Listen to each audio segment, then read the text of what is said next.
ধরে নে আমি তিনটা বস্তু রাখতেছি, এখানে হচ্ছে ত্রিভুজ আছে, তারপরে চতুর্ভুজ আছে, এই বক্স আছে। এইটাকে একটা বিন্যাস বলবো আমরা, মানে এইটাকে হচ্ছে একভাবে সাজানো বলবো। তো সাজানো ব্যাপারটাকে অনেক সময় অনেকে এইভাবে ব্যাখ্যা করার চেষ্টা করে যে আচ্ছা চোখে দেখায় যে এই জিনিসটাকে ভিন্ন বলে মনে হবে। কথাটা বুঝবো ভালো করে। চোখে দেখায় যেটাকে ভিন্ন বলে মনে হবে, অনেকে সেটাকে ভিন্ন বিন্যাস বা ভিন্নভাবে সাজানো কথাটা বলে। তাহলে লক্ষ্য করে দেখ, এরকম ত্রিভুজ দিছি, এখানে হচ্ছে চতুর্ভুজ দিছি, এখানে বৃত্ত দিছি। আমার কাছে মনে হইতে পারে যে ভাইয়া এটা তো চোখে দেখায় ভিন্ন। কেন? কারণ এখানে বস্তুগুলো হচ্ছে কাছাকাছি ছিল, এখানে বস্তুগুলো দূরে দূরে আছে, আমার কাছে কিন্তু দেখতে ভিন্ন রকম মনে হচ্ছে। তাহলে দেখতে ভিন্ন রকম মনে হইলেও এটাকে ভিন্ন বিন্যাস বলা যাবে না। মনে রাখবি সবসময় একটা জিনিস, যে একই বিন্যাস একই ক্রম মেনটেন করে। অর্থাৎ যেই ক্রম বলতে আমরা কি বুঝবো, অর্ডার বলতে আমরা কি বুঝবো? সিম্পল কথা ভাইয়া, প্রথমে কে ছিল? প্রথমে ত্রিভুজ ছিল, তারপরে কে ছিল? তারপরে চতুর্ভুজ ছিল, তারপরে কে ছিল? তারপরে বৃত্ত ছিল। তাহলে প্রথমে ত্রিভুজ, তারপরে চতুর্ভুজ, তারপরে বৃত্ত, এই যে ক্রমটা মেনটেন করছে বা এই যে ক্রমটা, সেই এখানে যেই ক্রমতে বস্তুগুলো রাখা আছে, লক্ষ্য করে দেখ এখানেও কিন্তু সেম ক্রমতে বস্তুগুলো রাখা আছে। তাহলে আসলে বিন্যাস বলতে আমরা এই ব্যাপারটা খুব ভালো করে মাথায় রাখবো। বিন্যাস বলতে সাজানো ব্যাপারটা তো সবাই বুঝি কম বেশি, কিন্তু অ্যাকচুয়ালি বিন্যাসের কখন পরিবর্তন হবে, আবারও বলি, বিন্যাসের কখন পরিবর্তন হবে যদি কখনো ক্রমের পরিবর্তন হয়। যদি কখনো ক্রমের পরিবর্তন হয়, দ্যাট মিনস এখানে যে সিকোয়েন্সটাতে আছে, কোনটার পরে কোনটা আছে, এই ক্রমটার যদি কোনো পরিবর্তন হয় তাহলে বিন্যাসের পরিবর্তন হয়ে যাবে। যেমন খুব সিম্পল একটা কথা যদি বলি তোকে, এ বি সি, এইটা একটা বিন্যাস। আচ্ছা, আমি যদি এ সি বি বস্তু লিখি বা এ সি বি আকারে লিখি, একটু লক্ষ্য করে দেখতো ভালো করে ভাইয়া। এইখানে হচ্ছে এ আছে, তারপরে বি আছে, তারপরে সি আছে। এইখানে যে বস্তুগুলা দিয়ে বিন্যাসটা গঠিত হয়েছে, লক্ষ্য করে দেখ পরেও কিন্তু সেম বস্তুগুলা দিয়ে বিন্যাসটা গঠিত হয়েছে। বাট এইখানে যে ক্রমটা মেনটেন করছে, অর্থাৎ প্রথমে এ, তারপরে বি, তারপরে সি, এইখানে কিন্তু সেম ক্রমটা মেনটেন করে নাই। প্রথমে এ, তারপরে সি, তারপরে বি, অর্থাৎ ক্রমটার পরিবর্তন হয়ে গেছে। যেহেতু ক্রমের পরিবর্তন হয়ে গেছে, তার মানে এইটাকে আমরা ভিন্ন বিন্যাস বলবো। কথা কি বুঝছিস না বুঝিস না? যদি এটা বুঝে থাকিস তাহলে খুব সম্ভবত এইটা তোকে মাথায় রাখতে হবে একটু ভালো করে। সেটা কি ভাইয়া, যে আমরা বিন্যাস সমাবেশের যখন বিন্যাসের সমাবেশের কথাটাতে পরে আসতেছি, বাট বিন্যাস রিলেটেড কোনো ম্যাথ যদি আমাদের করতে হয়, তখন আমাদের অ্যাকচুয়ালি কি করতে হয়? মনে রাখবি, অ্যাকচুয়ালি গণনা করতে হয়। গণনা করতে হয়। ধরে নে আমাকে এই যে তিনটা বর্ণ দেওয়া হয়েছে, এ বি সি, এই তিনটা বর্ণ দেওয়া হয়েছে, এই তিনটা বর্ণকে আমি যদি ইচ্ছা মতো সাজাই, ইচ্ছা মতো সাজাই ভাইয়া, কয়জনকে নিয়ে সাজাবো এটা ইম্পর্টেন্ট একটা ফ্যাক্ট। আচ্ছা, তোকে যে আমি সাজাইতে বলছি বা বিন্যাস করতে বলছি, কতজনকে নিয়ে বিন্যাস করতে বলছি ভাইয়া? আপনি সবাইকে নিয়ে বিন্যাস করেন। দ্যাট মিনস তিনজন বস্তুর কথা বলছি, তিনটা বস্তুর কথা বলছি, আমরা তিনটা থেকে তিনটা বস্তুকেই নিব। তাহলে যদি তিনটা বস্তুর মধ্যে থেকে তিনটা বস্তুকে নিয়ে আমাকে সাজাইতে বলে, ম্যাক্সিমাম কত ভাবে সাজানো যাবে এই জিনিসটা আমাদের বের করতে হয়। এবং কম বেশি আমরা অনেকেই এই জিনিসটা জানি যে ভাই ম্যাক্সিমাম সাজানো যাবে হচ্ছে 3 ফ্যাক্টোরিয়াল উপায়। এটার একটা প্রসেস আছে। তো প্রসেসটা কি ভাইয়া? এই যে আপনি প্রথমে হচ্ছে এ বি সি লিখতেছেন, তারপর হচ্ছে এ সি বি লিখতেছেন, আবার বি সামনে দিলেন, তারপরে হচ্ছে সি এ লিখলেন, তারপরে বি লিখলেন, তারপরে হচ্ছে এ সি লিখলেন, সি লিখলেন, এ বি লিখলেন, সি লিখলেন, ডি এ লিখলেন। তাহলে লক্ষ্য করে দেখেন, এইখানে যে আমি মানে ছয়টা ক্রমে সাজাইছি, এখানে একটা ক্রম, এখানে একটা ক্রম, এখানে একটা ক্রম, এখানে একটা ক্রম, এখানে একটা ক্রম, এখানে একটা ক্রম, এই যে ছয়টা ক্রমে সাজাইছি, আপনি যদি এর বাইরে কোনো ক্রমে সাজাইতে যান, মনে রাখেন এর বাইরে, মানে এই যে এই তিনটা বর্ণকে নিয়ে আপনি যদি এর বাইরে কোনো ক্রমে সাজাইতে যান, আপনার পক্ষে সাজানো কোনোভাবেই সম্ভব না। মানে এই ছয়টার বাইরে আর সাজানো যাবে না। দ্যাট মিনস আপনাকে যখন একটা নির্দিষ্ট সংখ্যক বস্তু দেওয়া হবে, আবারও বলতেছি, আপনাকে যখন একটা নির্দিষ্ট সংখ্যক বস্তু দেওয়া হবে, তখন সেই নির্দিষ্ট সংখ্যক বস্তুর মধ্য থেকে আপনি যদি নির্দিষ্ট সংখ্যক বস্তুকে নেন, এখানে যেমন তিনটা বস্তুর মধ্যে থেকে আপনি তিনটা বস্তুকে নিছেন, তাহলে ম্যাক্সিমাম একটা পরিমাণ থাকবে, ম্যাক্সিমাম একটা পরিমাণ থাকবে, যেই পরিমাণের বেশি আপনি কখনো সাজাইতে পারবেন না। সেই ম্যাক্সিমাম পরিমাণ জিনিসটাই অ্যাকচুয়ালি আমাদের বের করতে হয়। আর এই যে বের করার যে সিস্টেমটা আছে, সেটাতে আমাদের আসলে কোন জিনিসটা নিয়ে স্পেশালি কাজ করতে হয়? গণনা করতে হয়। তো অ্যাকচুয়ালি আমরা গণনা শিখবো আসলে। বিন্যাস সমাবেশের মধ্যে আমরা আসলে কি শিখবো, গণনা শিখবো, এবং এই গণনার জন্য আমরা দুইটা বিধি শিখবো। বিধি দুইটা একটু লিখে ফেলি। প্রথমে লিখবো হচ্ছে গণনার গুণন বিধি। গণনার প্রথমে লিখি হচ্ছে গণনার গুণন বিধি। আমরা গুণন করব কখন? আপনারা লিখেন কথাটা, একটি ঘটনা লিখবেন, একটি সম্পূর্ণ ঘটনা।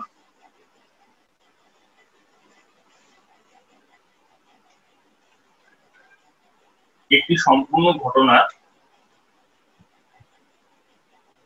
যখন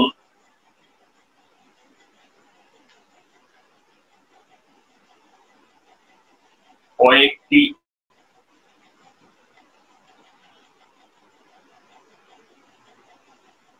স্টেপের মাধ্যমে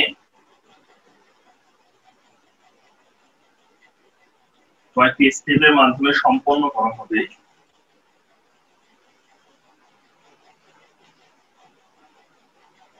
তখন স্টেপগুলো যতগুলো স্টেপগুলো যত ভিন্ন উপায়ে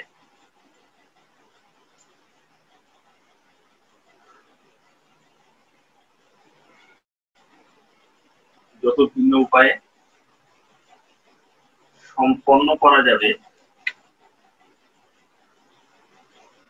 স্টেপগুলো যত ভিন্ন উপায়ে সম্পন্ন করা যাবে,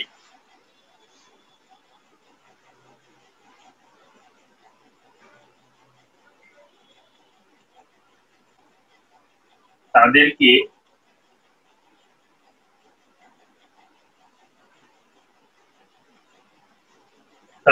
গুণ করতে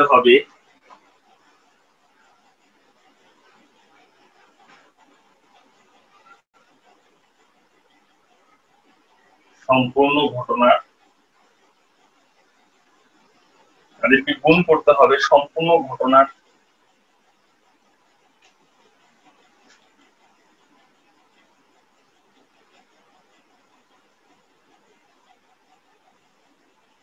উপায় বের করতে। যদিও কথাটা হচ্ছে অনেক ঝামেলা করে আমি বলছি, বাট বুঝতে পারলে ব্যাপারটা ক্লিয়ার হয়ে যাবে। আর এটা হচ্ছে তো গণনার গুণন বিধি। সিম্পল গণনার গুণন বিধিটাতে আমরা যখন গণনা করব তখন আসলে গুণ করব কখন, সেই ব্যাপারটা একটু ভালো করে বুঝি। ধরে নে এই হচ্ছে ঢাকা, আর আমি ধরে নিচ্ছি এটা হচ্ছে রংপুর, আর তোকে বলা হচ্ছে এর মাঝখানে থাকলো হচ্ছে বগুড়া। প্রশ্ন হচ্ছে ভাইয়া, হ্যাঁ ভাইয়া কথাগুলো অনেক পরে আসতেছে।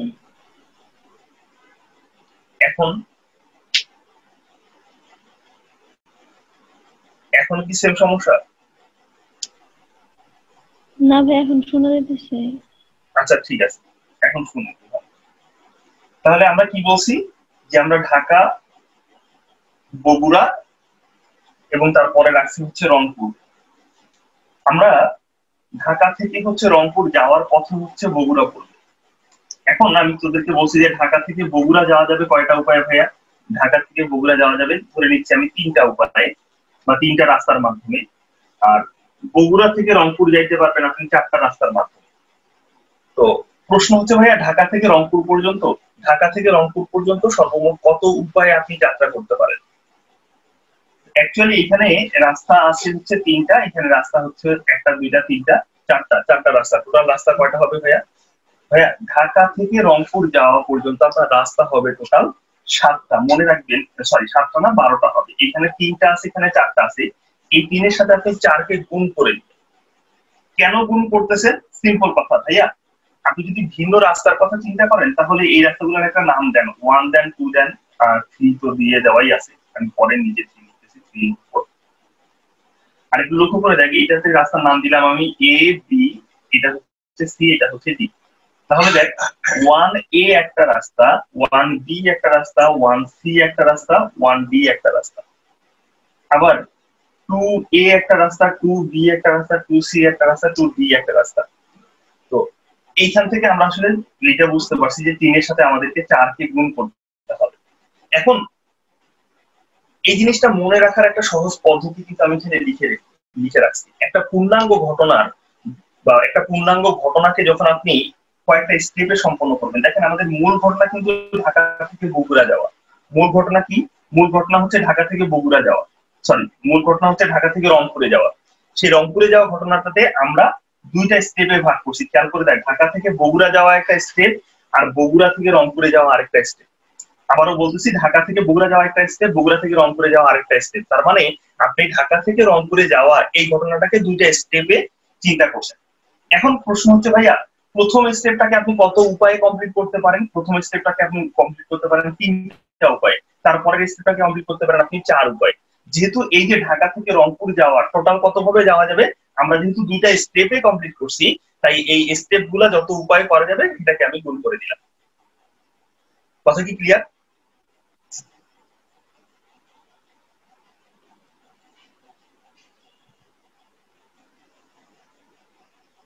ইমু কথা ক্লিয়ার হয়েছে? জি ভাইয়া। Okay fine. দীপা একটু দেখি ভালো করে।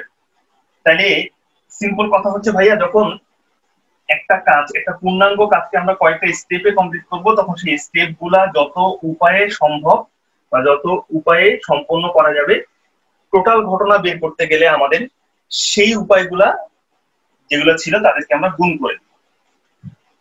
আরেকটা সহজ পদ্ধতি একটু মাথায় রাখতে পারি ভালো করে, যে আমরা হচ্ছে বাংলা ভাষায় যদি এবং শব্দটা দেখি তার জন্য গুণ করব, আর এটা আমরা পরে দেখব, যখন অথবা শব্দটা দেখবো তখন আমরা যোগ করব। এই কথাটা সাইডে একটু ভালো করে লিখে ফেলেন আপনারা। বাংলা ভাষায় যখন আপনারা এবং শব্দটা দেখবেন তখন আপনারা গুণ করবেন, আর যখন অথবা শব্দটা দেখবেন তখন আপনারা অ্যাকচুয়ালি যোগ করে দিবেন। আচ্ছা, এরপরে আমরা এখানে বেশি সময় নিব না আসলে। এরপরে 2 নাম্বার স্টেপে গেলে আমরা লিখবো হচ্ছে গণনার যোজন বিধি।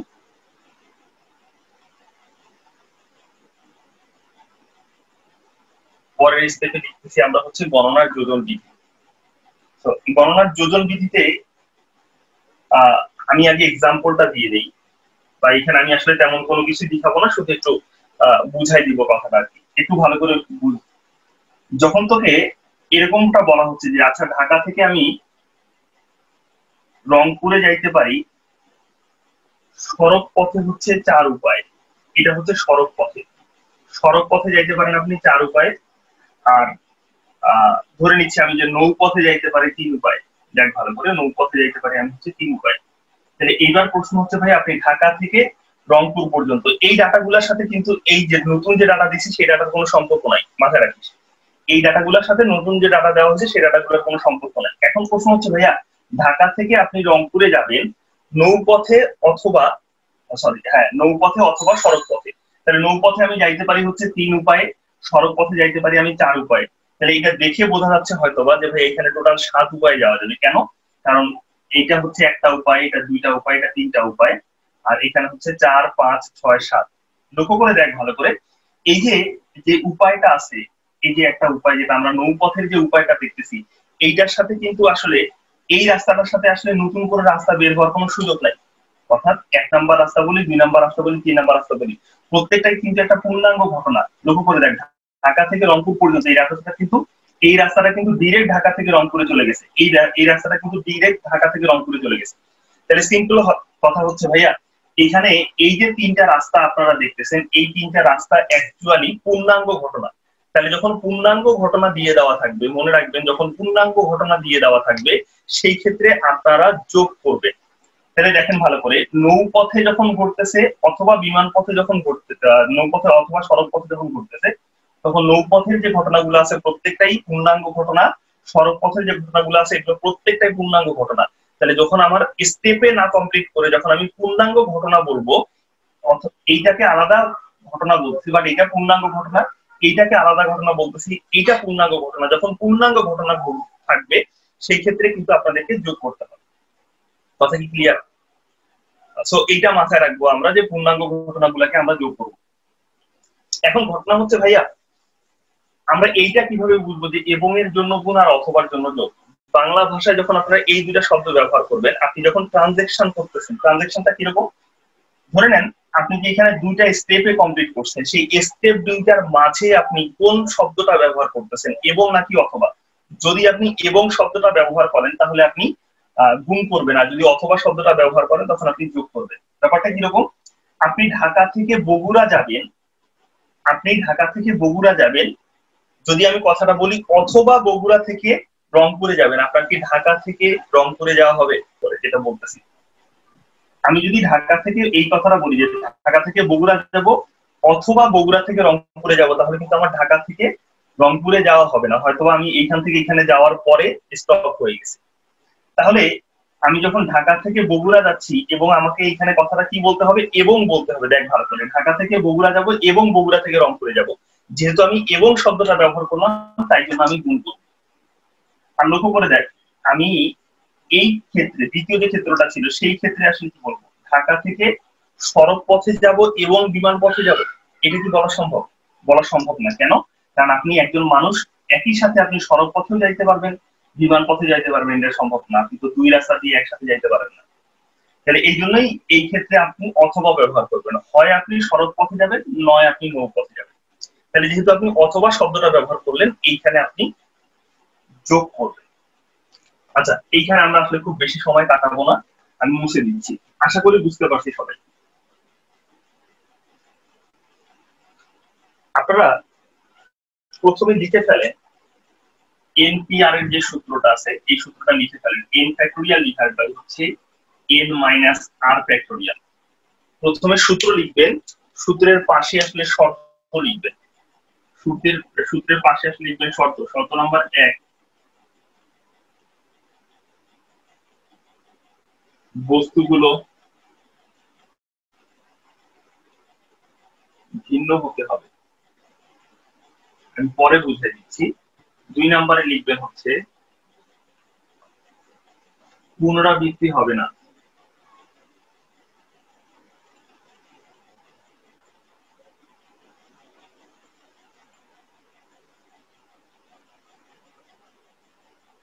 n is greater than or equal to r। আমরা 10 মিনিট সময় পাবো, এই 10 মিনিট সময়ের ভিতরে আমি সূত্রগুলো কমপ্লিট করে দেওয়ার চেষ্টা করব। আপনারা পরবর্তী সেশনের জন্য নতুন একটা লিংক পেয়ে যাবেন।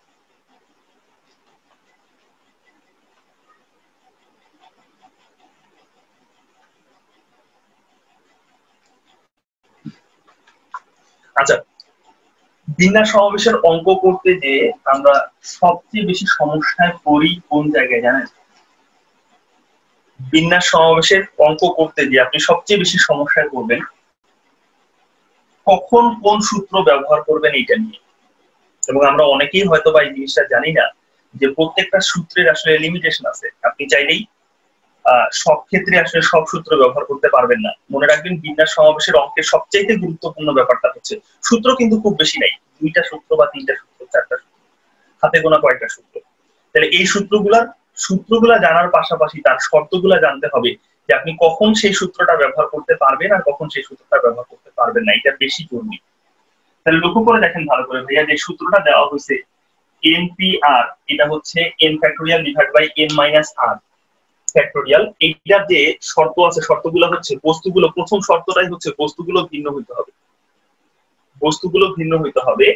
পুনরাবৃত্তি, দ্বিতীয় শর্ত হচ্ছে পুনরাবৃত্তি হবে না। তৃতীয় শর্ত হচ্ছে n is greater than or equal to আর হবে। যদি আপনার এই 3টা শর্তে কোনো শর্ত না মানে তাহলে আপনি এই সূত্র ব্যবহার করতে পারবেন না। এই সূত্রের পাশে একটা কাজ করেন, সুবিধা লিখেন। সুবিধা হচ্ছে বেশি সংখ্যক বস্তু থেকে কম সংখ্যক বস্তুকে নিয়ে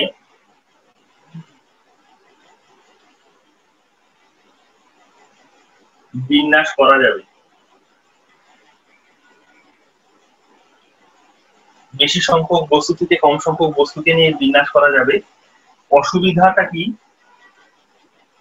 অসুবিধা হচ্ছে একই রকম বস্তু থাকলে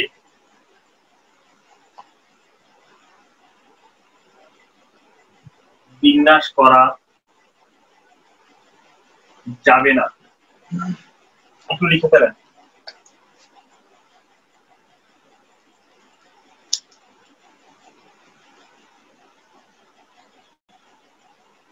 একটু লিখে ফেলেন। এই সূত্রটার ব্যবহার আমরা কম বেশি সবাই জানি আসলে, তবে এই সূত্রটা আসলে কখন ব্যবহার করতে পারবো আর কখন ব্যবহার করতে পারবো না, খুব সিম্পল একটা উদাহরণ দিচ্ছি, তাহলে ক্লিয়ার হয়ে যাবে। যেমন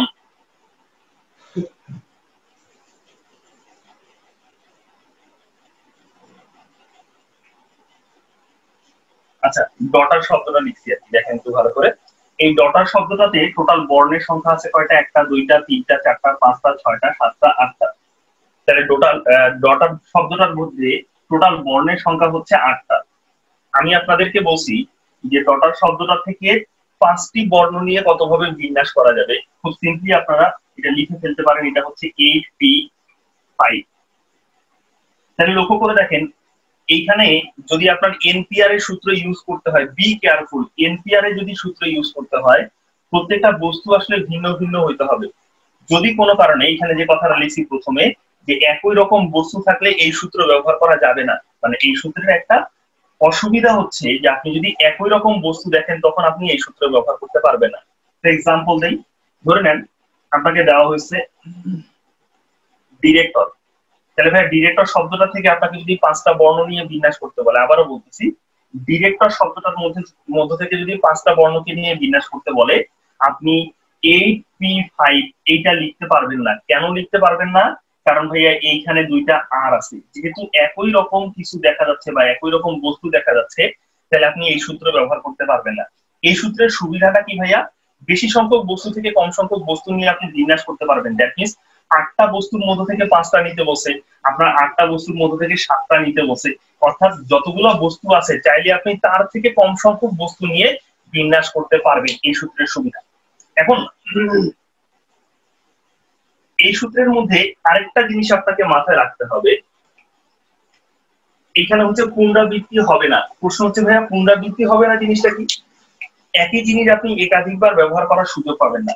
যেমন আমি আপনাদেরকে বললাম যে আচ্ছা 1 1 2 3 5, লক্ষ্য করে দেখেন তো ভাইয়া, আমি আপনাদেরকে বলছি 1 থেকে শুরু করে 9 পর্যন্ত, কথাটা বুঝি একটু ভালো করে, 1 থেকে শুরু করে 9 পর্যন্ত এই বস্তুগুলোকে বা এই অঙ্কগুলোকে নিয়ে আপনি সংখ্যা তৈরি করেন বা টেলিফোন নাম্বার তৈরি করেন। যদি আমি সরাসরি টেলিফোন নাম্বার তৈরি করার কথা বলি, তাহলে লক্ষ্য করে দেখেন টেলিফোন নাম্বারে কিন্তু আমি একই 1 2বার ব্যবহার করছি।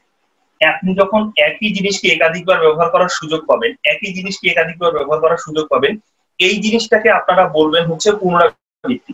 তাহলে যেহেতু আপনি একই জিনিস একাধিকবার ব্যবহার করার সুযোগটাকে পুনরাবৃত্তি বলতেছেন, এইখানে বলা হচ্ছে পুনরাবৃত্তি হবে না, তার মানে আপনি একই জিনিস একাধিকবার ব্যবহার করার সুযোগ পাবেন না। দ্যাট মিনস আমি ডটার শব্দটা থেকে যে 5টা বর্ণ নিতে বলছি, এই ক্ষেত্রে কিন্তু আপনি ডি যখন একবার ব্যবহার করে ফেলবেন, দ্বিতীয়বার আর ডি ব্যবহার করার কোনো সুযোগ নাই।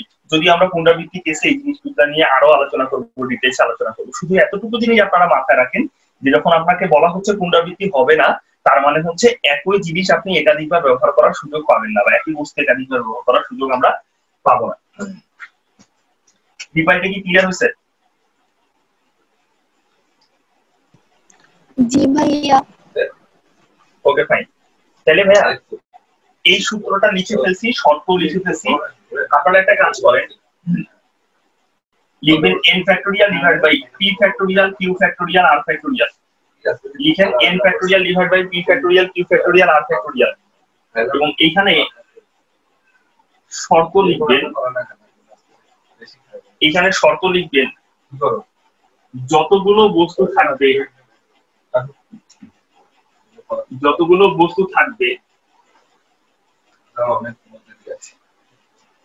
ঠিক ততগুলো বস্তুকেই নিয়ে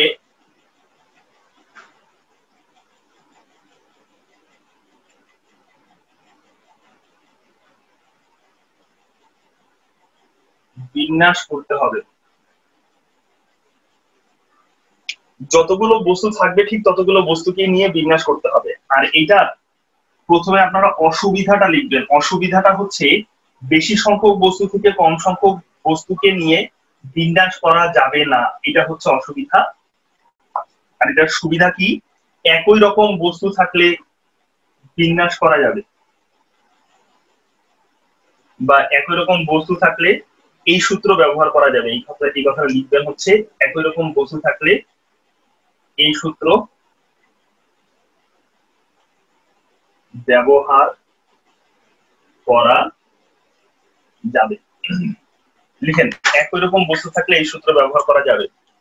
রিপা লিখা হয়ে গেছে? জি ভাইয়া। আচ্ছা, আমি কিন্তু আগেও একটা কথা বলছি যে আমি অ্যাকচুয়ালি একজনের কাছ থেকে রেসপন্স নেওয়ার চেষ্টা করব। তো রেসপন্সটা একজনের কাছ থেকে নিব। যদি রিপা রেসপন্স দেওয়ার পরে যদি কারো সমস্যা থেকে থাকে, আমি ধরে নিব যে রিপা রেসপন্স দেওয়ার সাথে সাথে যে না আপনারা কম বেশি সবাই বুঝতে পারছেন। তারপরেও যদি অন্য কারো সমস্যা থেকে থাকে অবশ্যই কথা বলবেন, অবশ্যই কথা বলবেন এবং প্রশ্ন থাকলে সেই প্রশ্নটা জিজ্ঞাসা করে দিবেন। ওকে ভাইয়া, ঠিক আছে। আচ্ছা, তাহলে একটু লক্ষ্য করে দেখেন এই সূত্রটা আমরা কখন ব্যবহার করি। আপনাদের কম বেশি সবারই জানা থাকার কথা, যদি একই রকম বস্তু থাকে এই সূত্র আপনি ব্যবহার করেন। যেমন কিছুক্ষণ আগে যে অঙ্কটা আমরা করতে পারতেছিলাম না, ওই সূত্রটার মাধ্যমে DIRECTOR, এই ডিরেক্টর শব্দটা থেকে সবগুলো বর্ণ নিয়ে, আবারও বলতেছি সবগুলো বর্ণ নিয়ে যদি আপনাকে বিন্যাস করতে বলে, তাহলে আপনি দেখেন ভালো করে। তো এখন যখন আপনাকে বলা হচ্ছে ডিরেক্টর শব্দটা থেকে হচ্ছে সবগুলো বর্ণ নিয়ে আপনি বিন্যাস করেন, তো এই ক্ষেত্রে সিস্টেমটা হচ্ছে যে আমরা যেটা কাজ করব সেটা হচ্ছে টোটাল যতগুলো বর্ণ আছে সেটা উপরে লিখবো। 1 2 3 4 5 6 7 8 টোটাল বর্ণ আছে হচ্ছে 8টা, তাহলে উপরে হচ্ছে 8 ফ্যাক্টোরিয়াল দিব। এরপরে একই রকম বর্ণ যেগুলা থাকবে, একই রকম বর্ণ যেগুলা থাকবে, আগে যেখানে আমরা একই রকম বর্ণ থাকলে বিন্যাস করতে পারতেছিলাম না, এই সূত্রটা আমাকে একই রকম বর্ণ থাকলে বিন্যাস করার সুযোগ দিচ্ছে। তার সিস্টেমটা কি ভাইয়া? সিস্টেমটা হচ্ছে আপনার সবগুলো বর্ণ যতগুলো টোটাল বর্ণ আছে সেই বর্ণটাকে আপনি উপরে ফ্যাক্টোরিয়াল করে দিবেন, আর যদি একই রকম বর্ণ থাকে তাদের সংখ্যাটাকে আপনি নিচে ফ্যাক্টোরিয়াল করে ভাগ করে দিবেন। যারা একই রকম, যারা ভিন্ন রকম তাদেরটা দেওয়ার দরকার নাই, শুধুমাত্র যারা একই রকম তাদেরটা ফ্যাক্টোরিয়াল করে নিচে ভাগ করে দিবেন তাদের সংখ্যাটাকে। যেমন আমি যদি তোদেরকে বলি হচ্ছে ENGINEERING, এই যে ইঞ্জিনিয়ারিং যে শব্দটা আছে এর মধ্যে সবগুলো বর্ণ নিয়ে আপনি কতভাবে বিন্যাস করতে পারবেন, এই ডাটাটা আমার মনে আছে, আমি সরাসরি অ্যান্সারটা বলে দিচ্ছি। এটা হচ্ছে টোটাল বর্ণ আছে 11টা, এই জন্য হচ্ছে 11 ফ্যাক্টোরিয়াল।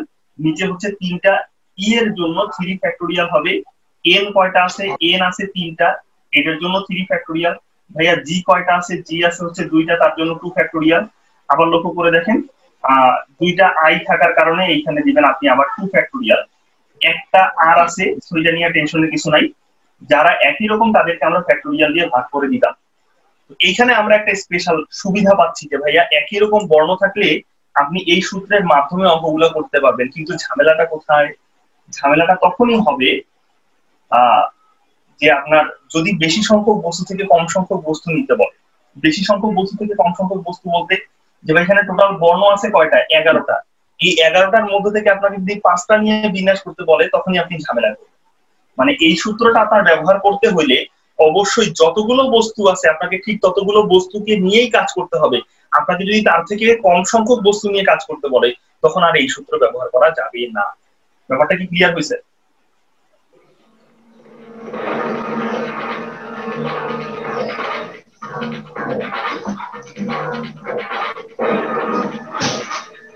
এই ঢোলটা বাজাচ্ছে কে? আচ্ছা, তো আমরা দুইটা সূত্র সম্পর্কে হালকা পাতলা আলোচনা দিছি। তাহলে একটা জিনিস লক্ষ্য করে দেখেন আপনারা ভালো করে, যদি আপনাদেরকে বলা হয় ডটার, এই ডটার শব্দটা থেকে আমাকে 5টা বর্ণ নিয়ে বিন্যাস করতে বলছে, তাহলে আমি এনপিআর এর সূত্র ইউজ করতে পারবো। যখন বেশি সংখ্যক বস্তু থেকে কম সংখ্যক বস্তু নিতে বলতেছে তখন আমি এই সূত্র ব্যবহার করতে পারবো। বাট যখনই আমি একই রকম বর্ণ দেখবো, ধরে নেওয়া হচ্ছে ENGINEERING, ইঞ্জিনিয়ারিং শব্দটা, এই একই রকম বর্ণ দেখলেই আমি কোন সূত্র চিন্তা করব? অবশ্যই আমাকে চিন্তা করতে হবে n factorial divide by p factorial, q factorial, r factorial, এই সূত্র চিন্তা করতে হবে। কিন্তু সমস্যা একটাই, যে একই রকম বর্ণ থাকবে, কিন্তু যদি আপনাকে বেশি সংখ্যক থেকে কম সংখ্যক বস্তু নিতে বলে, তখন এই সূত্র ইউজ করা যাবে না। আবার লক্ষ্য করে দেখেন, ডটার শব্দটাতে যদি হচ্ছে একই রকম বর্ণ থাকতো, তখন কিন্তু আপনি এমপিআর এর সূত্র ইউজ করতে পারতেন না। সো আপনি যখন কোন একটা প্রবলেম সলভ করতে যাবেন, তখন অবশ্যই এই জিনিসটা মাথায় রাখতে হবে যে ভাই আমি এমপিআর এর সূত্র কখন ব্যবহার করতে পারবো? যখন প্রত্যেকটা বস্তু বস্তু ভিন্ন হবে। দ্বিতীয় কথা হচ্ছে ভাইয়া, এইখানে আসলে সমস্যাটা কি? ভাইয়া একই রকম বস্তু দেখলেই আমি এই সূত্র ব্যবহার করতে যাব না। এর পরের স্টেপটা হচ্ছে ভাইয়া, আপনি n factorial divide by p factorial, q factorial, r factorial, এই সূত্রটা আপনি কখন ব্যবহার করবেন? যখন ভাইয়া একই রকম বর্ণ দেখবেন, তখন এই সূত্রটা ব্যবহার করবেন। অথবা যখন আপনাকে সবগুলো বর্ণকে নিয়ে বিন্যাস করতে বলা হচ্ছে, তখন আপনি এই সূত্রটা ব্যবহার করবেন। কিন্তু যদি বেশি সংখ্যক থেকে কম সংখ্যক বর্ণ নিতে বলে, তখন কি আপনি এই সূত্র ব্যবহার করতে পারবেন? অবশ্যই ভাইয়া এই সূত্র ব্যবহার করা যাবে না। কথা কি ক্লিয়ার? টাইপ 1 লিখেন। টাইপ 1 লিখবেন হচ্ছে শব্দ সংক্রান্ত সমস্যা।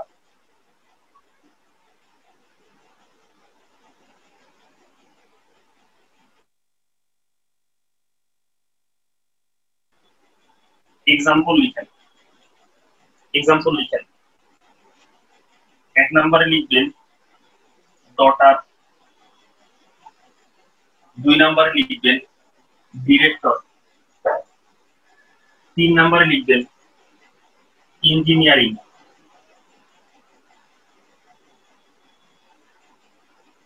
3 নাম্বার লিখবেন হচ্ছে ইঞ্জিনিয়ারিং।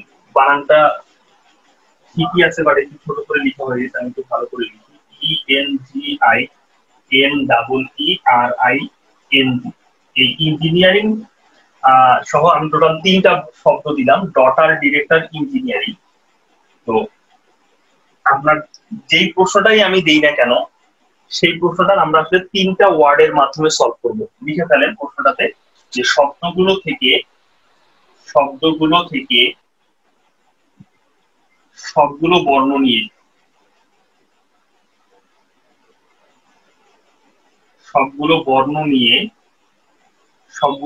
নিয়ে এক নাম্বার প্রশ্ন হচ্ছে মোট কতভাবে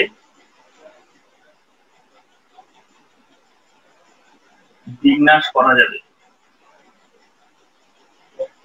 আচ্ছা, আপনারা একটা কাজ করবেন, একটু ক্লিয়ার করে দিয়ে আপনারা একটা কাজ করবেন, যেই পৃষ্ঠাতে আপনারা প্রশ্নটা লিখতেছেন সেই পৃষ্ঠাটা পুরোটাই ফাঁকা রাখবেন। এখানে আরো অনেকগুলো প্রশ্ন আমরা আসলে অ্যাড করব। সো আপনারা অ্যান্সার যেটা লিখবে সেটা আসলে পরবর্তী পৃষ্ঠায় লিখেন, যাতে এখানে আপনি প্রশ্নগুলো লিখতে পারেন। তাহলে প্রথম প্রশ্নটা হচ্ছে ভাইয়া, ডটার, ডিরেক্টর, ইঞ্জিনিয়ারিং শব্দগুলো থেকে সবগুলো বর্ণ নিয়ে 1 নাম্বার প্রশ্ন হচ্ছে মোট কতভাবে বিন্যাস করা যাবে। 2 নাম্বার প্রশ্ন হচ্ছে কতগুলোতে স্বরবর্ণগুলি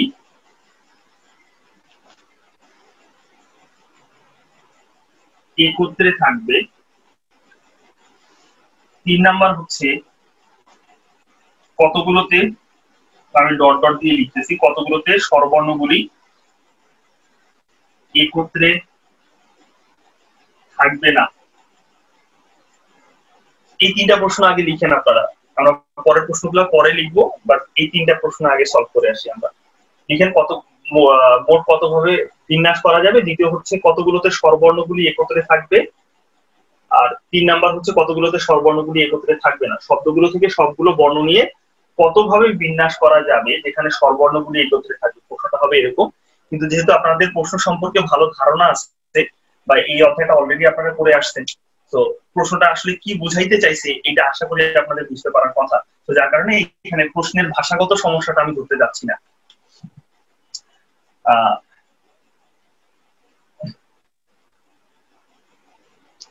রিপা আমাকে কিছু প্রশ্নের উত্তর দে। রিপা, এই প্রশ্নগুলা কি আগে করা হয়েছে না? জি ভাইয়া। বাট এই প্রশ্নগুলা কিভাবে করা হয় আমার বিশ্বাস যে কম বেশি সবার তোদের ধারণা আছে। যদি না থাকে তাহলে আমাকে বলতে পারি, বাট আমার বিশ্বাস যে যারা বিন্যাস সমবেত একটু হইলেও পড়ছি তারা স্বরবর্ণগুলোকে একত্রে রেখে কতভাবে বিন্যাস করা যাবে, কতগুলোতে একত্রে না রেখে বিন্যাস করা যাবে, এইরকম টাইপের প্রবলেম গুলো তোরা করছিস। তো অ্যাকচুয়ালি আমি এটার খুব বেশি ব্যাখ্যায় যাব না, আমি ডিরেক্টলি আসলে এটার সলিউশনে যাব এবং এটার শর্টকাটটা কি হবে আমি সেটা বলে দিব। ঠিক আছে ভাইয়া? মানে এখানে আমি যতগুলো প্রশ্ন দেখাবো সবগুলো প্রশ্নের শুধুমাত্র শর্টকাটটা দেওয়া হবে, এটার ব্যাখ্যা বিশ্লেষণ কোথাও আমি যাব না। কথা কি ক্লিয়ার? কারো কোনো সমস্যা থাকলে বলতে পারেন।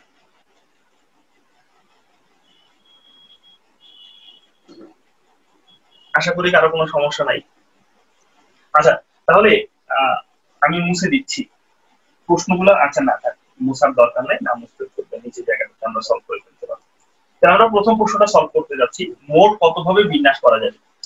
তাহলে যখন আপনাকে বিন্যাস করতে বলা হবে, প্রথমেই আপনার যে জিনিসটা মাথায় রাখতে হবে, ভালো করে মনে রাখেন, প্রথমেই আপনার যে জিনিসটা মাথায় রাখতে হবে সেটা হচ্ছে বস্তু দিছে কতগুলো, আপনাকে নিতে বলছে কতগুলো।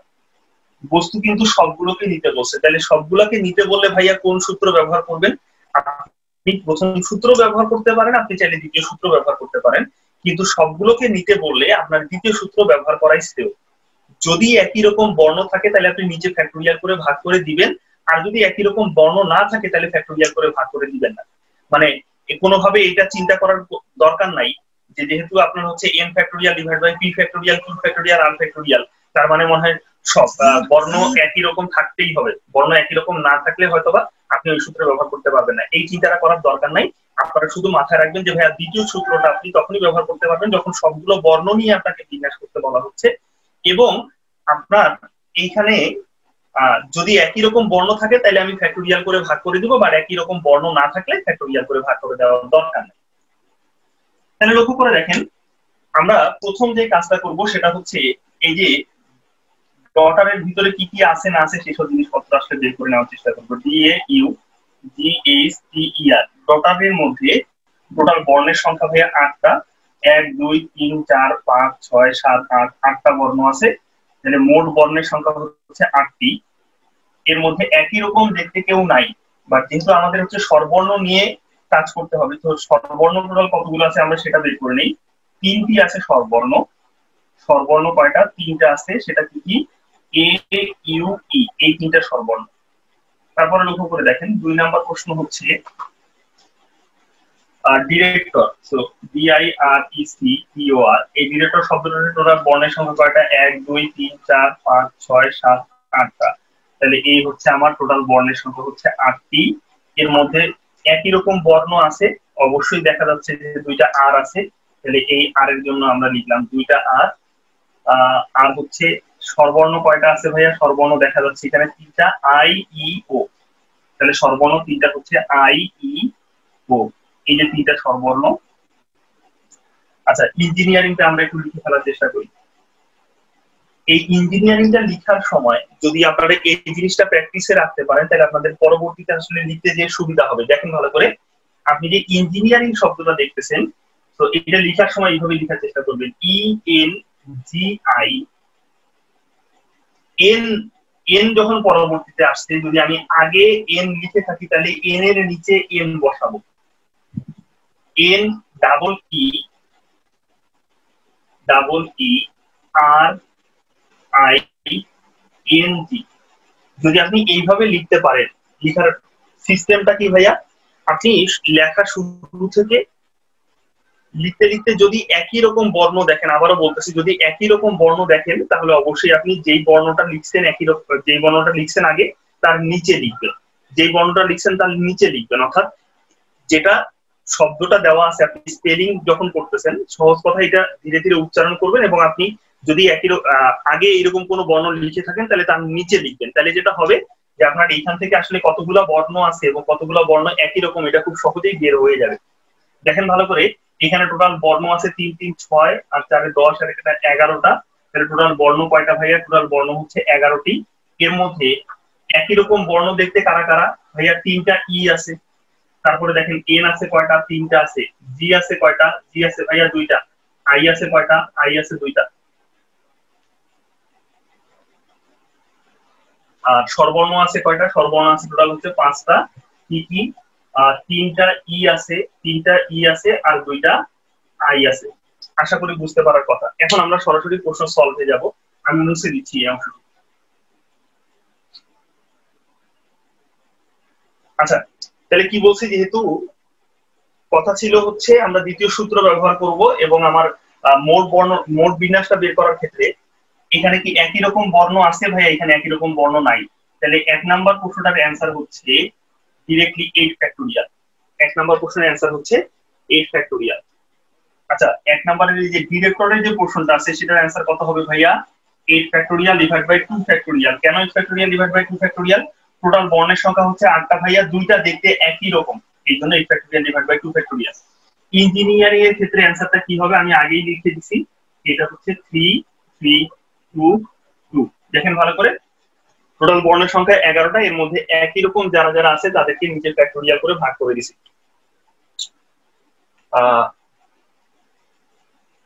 এটা কি বুঝতে কোনো সমস্যা হয়েছে দীপা? না ভাইয়া। Okay fine. এরপরে তোদের বিভিন্ন পরীক্ষায় আসা, আবারও বলতেছি বিভিন্ন পরীক্ষায় আসা সবচেয়ে বেশিবার প্রশ্ন হচ্ছে এটা একত্রে সর্বর্ণ, কতগুলোতে সর্বর্ণগুলো একত্রে থাকবে। তাহলে একত্রের জন্য ডিরেক্ট একটা সূত্র লিখে নেই, একত্রে না প্লাস 1 ব্র্যাকেট দিয়ে দিবি, একত্রে না প্লাস 1। 2 নাম্বার প্রশ্নের অ্যান্সার করতেছি আমরা, 2 নাম্বার প্রশ্নের অ্যান্সার করতেছি একত্রে না প্লাস 1 এর বিন্যাস কিন্তু একত্রে এর বিন্যাস। দেখেন ভালো করে, একত্রে না প্লাস 1 এর বিন্যাস ইনটু একত্রে এর বিন্যাস। আপনি যদি এই সূত্রটা মনে রাখেন তাহলে আপনার জন্য অঙ্কগুলো করে ফেলাটা অনেক বেশি ইজি হবে। ভাই এই সূত্রটার মাধ্যমে আমরা কিভাবে অঙ্ক করবো সেটা একটু দেখি। আপনার কতজনকে একত্রে রাখা আছে এই ডাটাটা তো আপনার কাছে দিয়ে দেওয়া থাকবে, এবং যতজন একত্রে থাকবে না তার সাথে আপনি 1 যোগ করে দিবেন। আবারও বলছি, যতজন একত্রে থাকবে না তার সাথে আপনি 1 যোগ করে দিবেন। যোগ করে দেওয়ার পরে টোটাল যতগুলা বর্ণ পাবেন সেই বর্ণগুলাকে আপনি বিন্যাস করবেন। তবে অবশ্যই অবশ্যই বিন্যাসের সময় আপনাদের মাথায় রাখতে হবে যে ভাইয়া একই রকম দেখতে কেউ আছে নাকি নাই। যদি একই রকম দেখতে কেউ থাকে তাহলে আপনি ফ্যাক্টোরিয়াল করে ভাগ করে দিবেন, আর যদি একই রকম দেখতে কেউ না থাকে তাহলে ফ্যাক্টোরিয়াল দিয়ে ভাগ করে দেওয়ার দরকার নাই। একটা এক্সাম্পল দেখি ভাইয়া, এই যে ডটার শব্দটার ভিতরে স্বরবর্ণগুলি যদি একত্রে থাকে তাহলে ভাইয়া স্বরবর্ণ কয়জন? স্বরবর্ণ আছে হচ্ছে 3 জন। তাহলে একত্রে থাকতে পারবে হচ্ছে 3 জন। ভাইয়া একত্রে না কয়জন? ভাইয়া একত্রে না হচ্ছে 5 জন। কারণ টোটাল বর্ণ যদি 8টা হয়, একত্রে যদি থাকতে পারে 3 জন, তাহলে একত্রে থাকতে পারবে না কতজন? 5 জন। তাহলে ভাইয়া এই 5-এর সাথে আপনি 1 যোগ করে দিবেন। দেখেন ভালো করে, 5-এর সাথে 1 যোগ করে দিবেন, কত হইলো? টোটাল হইলো 6। ভাইয়া এই 6 জনকে আপনি বিন্যাস করবেন। তাহলে 6 জন বিন্যাসের ক্ষেত্রে আপনি ডিরেক্ট 6 ফ্যাক্টোরিয়াল লিখতে পারেন, লিখে ফেলছেন। এরপরে আপনি দেখবেন যে যারা একত্রে নাই বা যারা একত্রে থাকতে পারতেছে না তাদের মধ্যে একই রকম বর্ণ দেখতে আসে নাকি নাই। দেখেন ভালো করে ভাইয়া, এখানে তো টোটাল একই রকম দেখতে কোনো বর্ণই ছিল না, তাহলে আমরা ভাই এখানে ফ্যাক্টোরিয়াল দিয়ে ভাগ করে দিচ্ছি না। তাহলে আমরা কি করলাম, অ্যাকচুয়ালি একত্রে না প্লাস 1 এর বিন্যাসটা অলরেডি করে ফেলছি। দ্যাট মিন্স আমরা যতজনকে একত্রে রাখতে পারতেছি মোট বর্ণ থেকে ওইটা বাদ দিলে যতগুলা বর্ণ থাকবে তার সাথে আপনি 1 যোগ করে দিয়ে ওই বর্ণগুলাকে আপনি বিন্যাস করবেন। এরপরে এটার সাথে ইনটু দিয়ে দিচ্ছেন একত্রে এর বিন্যাস। ভাইয়া একত্রে আছে কয়জন? 3 জন। তাহলে একত্রে যে 3 জন আছে ওই 3 জন নিজেদের মধ্যে কতভাবে বিন্যস্ত হইতে পারে? 3 ফ্যাক্টোরিয়াল উপায় বিন্যস্ত হইতে পারে। ভাইয়া একই রকম বর্ণ দেখতে কেউ আছে? ভাইয়া একই রকম বর্ণ দেখতে কেউ নাই। এটার জন্য অ্যান্সারটা হচ্ছে এইটা। যদি কেউ বুঝে থাকেন খুবই ভালো কথা, আর যদি না বুঝে থাকেন তাহলে পরবর্তী প্রশ্নটাতে আশা করি বুঝতে পারবে। দেখেন ভালো করে ভাইয়া, এইখানে একত্রে কতজন? একত্রে হচ্ছে ভাইয়া 3 জন। তাহলে একত্রে না কতজন? ঠিক আগের মতো একত্রে না হচ্ছে 5 জন। তাহলে তার সাথে 1 যোগ করে দিলে আমরা কত পাবো? 6 পাচ্ছি। তাহলে এই 6টাকে আমরা যখন বিন্যাস করতে যাব তখন 6 ফ্যাক্টোরিয়াল দিব। দেওয়ার সাথে সাথেই আমি কি চিন্তা করব যে ভাইয়া একই রকম বর্ণ দেখতে কেউ আছে নাকি নাই। দেখেন তো ভাইয়া, একত্রে না যারা যারা ছিল তাদের মধ্যে দেখতে একই রকম কেউ কি আছে? এই যে আর ডি, তারপরে হচ্ছে সি টি আর, এই হচ্ছে 5 জন। তাহলে এর মধ্যে দেখেন 2টা আর দেখতে আছে একই রকম। তাহলে এই জন্য আমি 2 ফ্যাক্টোরিয়াল দিয়ে ভাগ করে দিচ্ছি। অবশ্যই অবশ্যই এই কথাটা মাথায় রাখতে হবে যে যাদেরকে আপনি বিন্যাস করতেছেন তাদের মধ্যে একই রকম দেখতে কেউ আছে নাকি নাই। আচ্ছা, যেহেতু একই রকম দেখতে ছিল দুইজন, তাই আমি 2 ফ্যাক্টোরিয়াল দিয়ে ভাগ করে দিচ্ছি। এটার সাথে ইনটু কি করে দিব? ইনটু করে দিব ভাইয়া হচ্ছে ওই যে স্বরবর্ণগুলা নিজেদের মধ্যে কতভাবে বিন্যাস হতে পারে, অর্থাৎ যারা একত্রে আছে তাদের বিন্যাসটাকে আমরা গুণ করে নিব। কথা কি ক্লিয়ার হয়েছে? জি ভাইয়া। কোনো সমস্যা? না ভাইয়া। না ভাইয়া। তাহলে ইঞ্জিনিয়ারিংটা আমাকে বলার চেষ্টা করতে অ্যান্সার কত হবে? তোরা বল, সমস্যা নাই।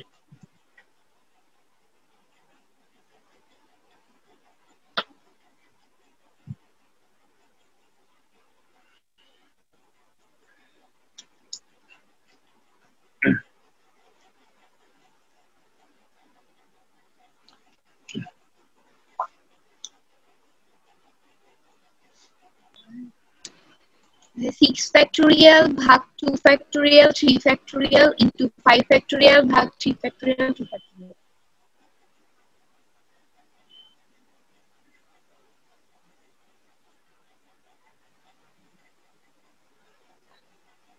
এটা কি দীপা বলছস?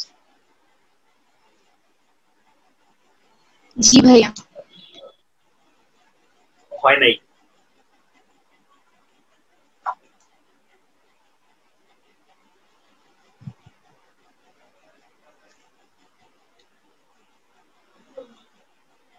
ডিম সিদ্ধ, তোর কি অবস্থা?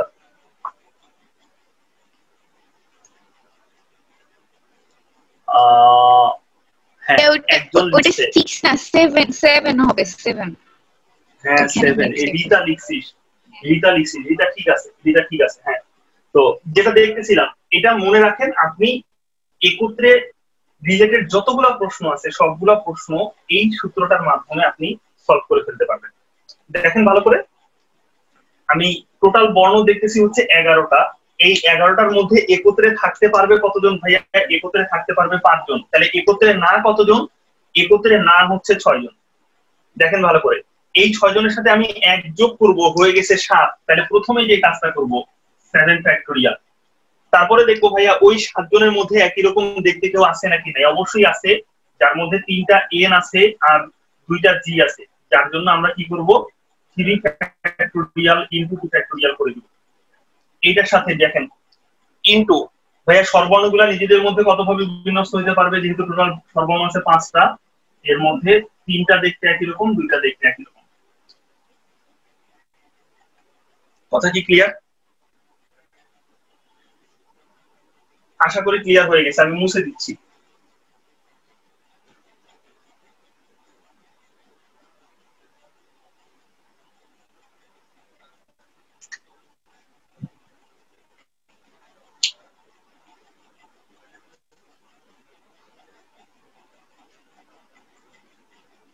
এরপরে দেখেন 3 নাম্বার প্রশ্নটার উত্তর দেখেন আপনারা।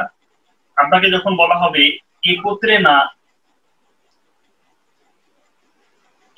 না এর বিন্যাস, ডিরেক্ট সূত্র লিখে ফেলেন। এটা চিন্তা করার দরকার নাই, আসলে এত সূত্র আকারে বলার দরকার নাই। তারপরে একটু লিখে দিই আর কি। সিম্পল কথা হচ্ছে ভাইয়া, মোট বিন্যাসের মধ্যে কিন্তু একত্রেও আছে, একত্রে নাও আছে। আবারও বলতেছি, মোট বিন্যাসের মধ্যে একত্রেও আছে, একত্রে নাও আছে। যেহেতু আপনি একত্রেটা বের করে ফেলছেন, তাহলে একত্রে নাটা বের করবেন কিভাবে? টোটাল বিন্যাস থেকে একত্রেটা মাইনাস করে দিবেন। তাহলে আপনারা লিখে ফেলেন একত্রে না এর বিন্যাস ইকুয়াল টু হচ্ছে মোট বিন্যাস মাইনাস একত্রে রেখে বিন্যাস।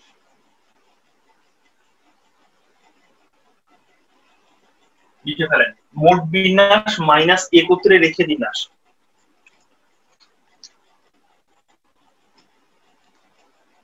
দেখেন ভালো করে, মোট বিন্যাস কত ছিল? আমি প্রথম শব্দটা যদি নেই, ডটারের ক্ষেত্রে মোট বিন্যাস ছিল হচ্ছে 8 ফ্যাক্টোরিয়াল। কিছুক্ষণ আগে আপনি 2 নাম্বার, এটা হচ্ছে 1 নাম্বার প্রশ্ন, 2 নাম্বার প্রশ্নের ভিতরে আপনি কি দেখছেন ভাই? এটার অ্যান্সার হচ্ছে 5 ফ্যাক্টোরিয়াল ইনটু 3 ফ্যাক্টোরিয়াল। 5 ফ্যাক্টোরিয়াল তো না, 6 ফ্যাক্টোরিয়াল ছিল। 6 ফ্যাক্টোরিয়াল ইনটু 3 ফ্যাক্টোরিয়াল। এটা ছিল হচ্ছে স্বরবর্ণগুলোকে একত্রে রেখে বিন্যাস। তাহলে স্বরবর্ণগুলোকে একত্রে না রেখে বিন্যাস হবে মোট বিন্যাস মাইনাস একত্রে। ঠিক একইভাবে আপনারা ডিরেক্টরেটটা চিন্তা করেন। ডিরেক্টরের ক্ষেত্রে কি হবে আসলে 8 factorial divide by 2 factorial minus 6 factorial divide by 2 factorial into 3 factorial. আর 3 নাম্বারটা আপনারা নিজেরাই লিখে ফেলেন। প্রশ্ন যেটা লিখছেন পরের প্রশ্ন লিখেন, লিখবেন হচ্ছে স্বরবর্ণগুলি ক্রম পরিবর্তন করবে না। স্বরবর্ণগুলো লিখেন, স্বরবর্ণগুলো ক্রম পরিবর্তন করবে না। ক্রম পরিবর্তন করবে না। তারপরে লিখবেন স্থান পরিবর্তন করবে না। স্বরবর্ণগুলি স্থান পরিবর্তন করবে না। তারপরে প্রশ্ন লিখেন স্বরবর্ণগুলি স্বরবর্ণ এবং ব্যঞ্জন বর্ণ, এই কথাটা লিখবেন এইভাবে, স্বরবর্ণ এবং ব্যঞ্জন বর্ণের আপেক্ষিক অবস্থানের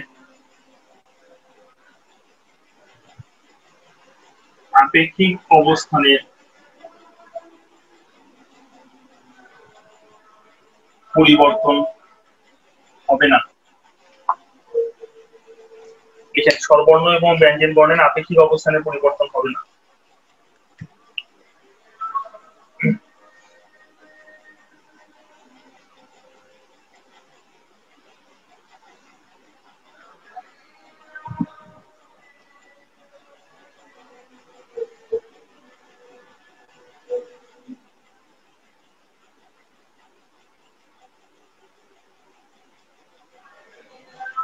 আশা করি লেখা হয়ে গেছে সবার।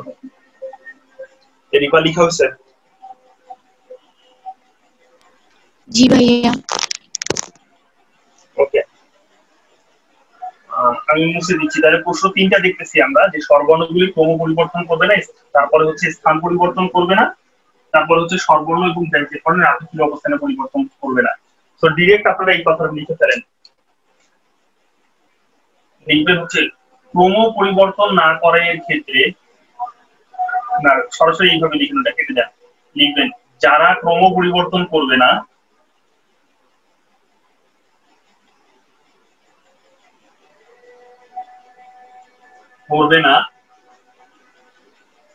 তাদের একই রকম বর্ণ হিসাবে ধরে নিতে হবে।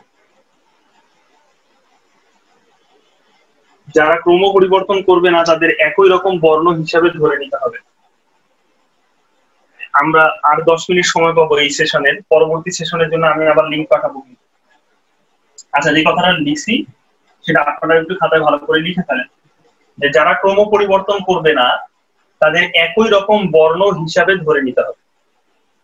আচ্ছা, একটু দেখার চেষ্টা করি।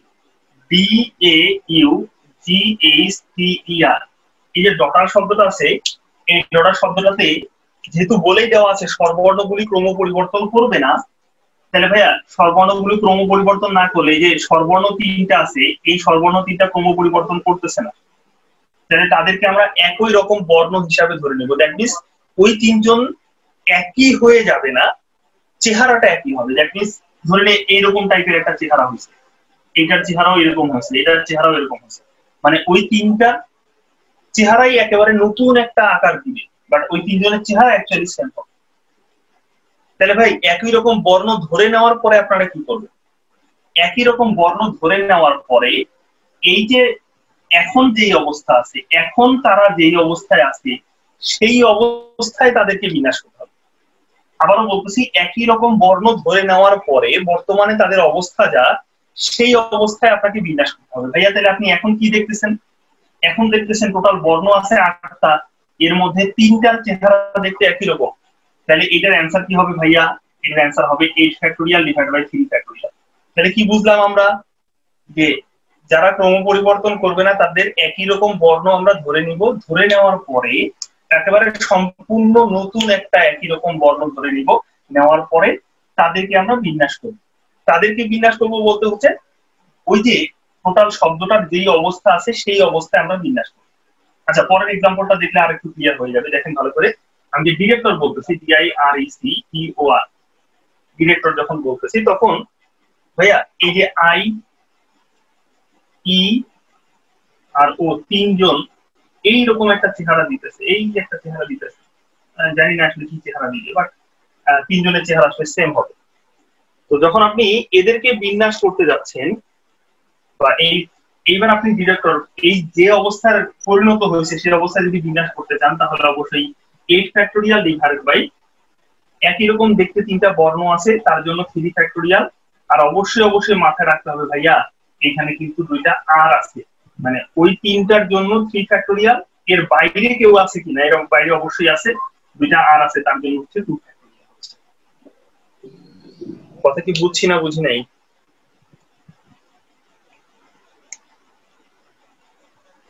ভাইয়া আরেকবার বুঝায় দেন। আরেকবার বুঝাই দিব। আচ্ছা ঠিক আছে, আমি তোদের একটা কথা বলছি যে যারা ক্রম পরিবর্তন করবে না, যারা ক্রম পরিবর্তন করবে না তাদেরকে একই রকম বর্ণ হিসাবে ধরে নিতে হবে। তাহলে এইটা বাদ দিচ্ছি, আমি এটা বাদ দিচ্ছি, ধরে নে আমি তোকে একটা নতুন শব্দ দিচ্ছি, MATH, এই যে ম্যাথমেটিক্স শব্দটা দিচ্ছি। তো এই শব্দটার মধ্যে দেখ ভালো করে, স্বরবর্ণ যদি ক্রম পরিবর্তন না করে তাহলে স্বরবর্ণ আছে কয়টা? একটা আছে, দুইটা আছে, তিনটা আছে, চারটা আছে। এই চারটাকে তুই কি করবি বলতো? একই রকম বর্ণ হিসাবে ধরে নিবি না?